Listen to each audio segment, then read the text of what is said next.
Welcome to the next video on the channel. And this is a continuation to the first AR-15 kit video that I made a while ago. And in fact, it's a follow-up to my brother actually trying to use the ammo I bought him for the range. And this was PMC 855, M855, which is the 62 grain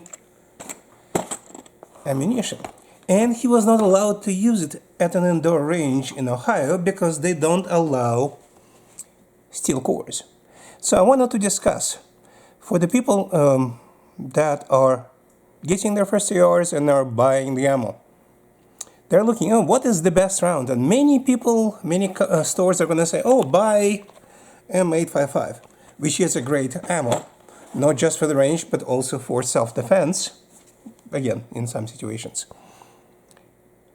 But indoor ranges might not allow it because there's a steel core in that round. Mild steel core, this is not an armor-piercing round by any sense or mean whatsoever.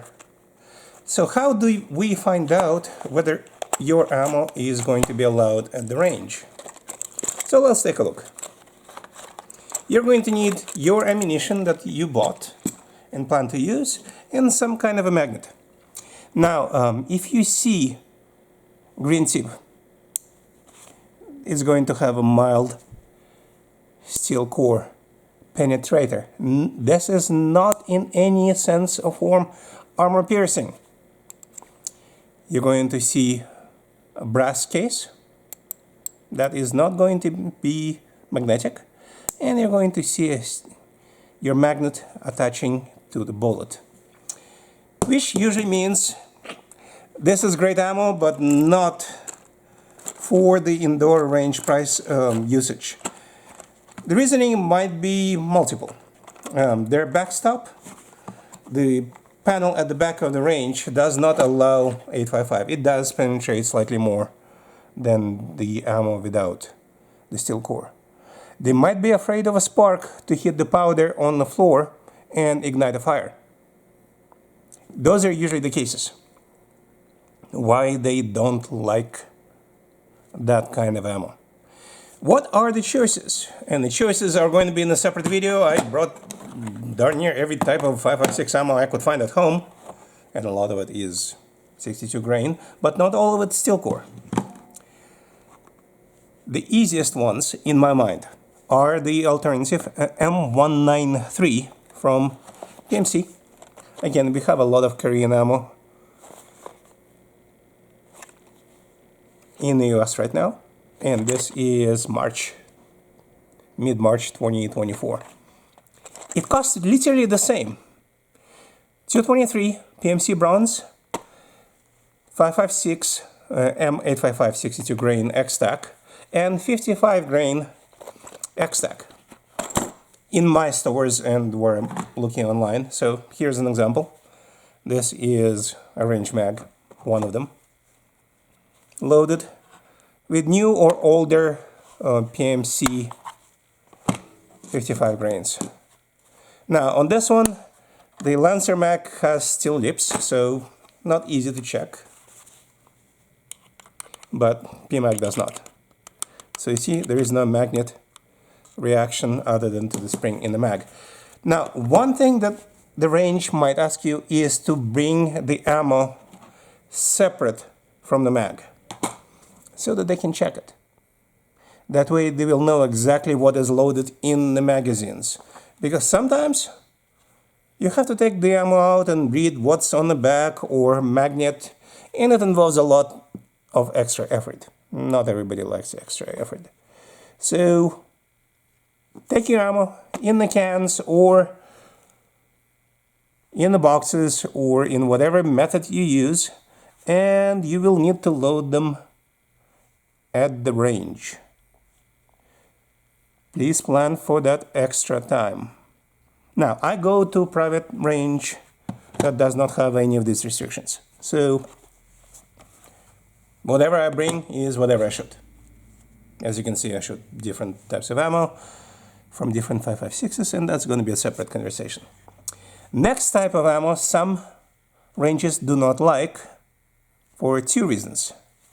And you're not going to be able to find a lot of it today, but still possible. This is a 223 Barnaul BPS ammo imported by Wolf back from Russia. And you can hear that I have a Russian accent. So as you can imagine, I have a lot of this. This used to cost very, very little bit of money. Right now, this is basically the same price as PMC, which by the way is reloadable. These guys are not reloadable. Why? Why do I say they're not reloadable? Because they have a steel case. Some ranges do not like steel cased ammo. That one is usually out of greed because they actually pick up all the shot cases and they either give it to reloader or reload themselves. Now, here's the other problem with this kind of ammo for some of those ranges. So this is that exact ammo. You can see it has a steel case, but it also has a bimetal bullet. There is a little bit of steel inside this bullet. This is not an 855. It doesn't have a penetrator core. It just has lead and some steel inside, covered by brass or copper in this case, and the steel case. Ranges will not appreciate you bringing this ammo in, even if you, like me, stored tens and tens of thousands of it when it was inexpensive, and used to shoot it out of 5.56 AKs or ARs for the purpose of saving the money. And I still do, by the way, as you can see.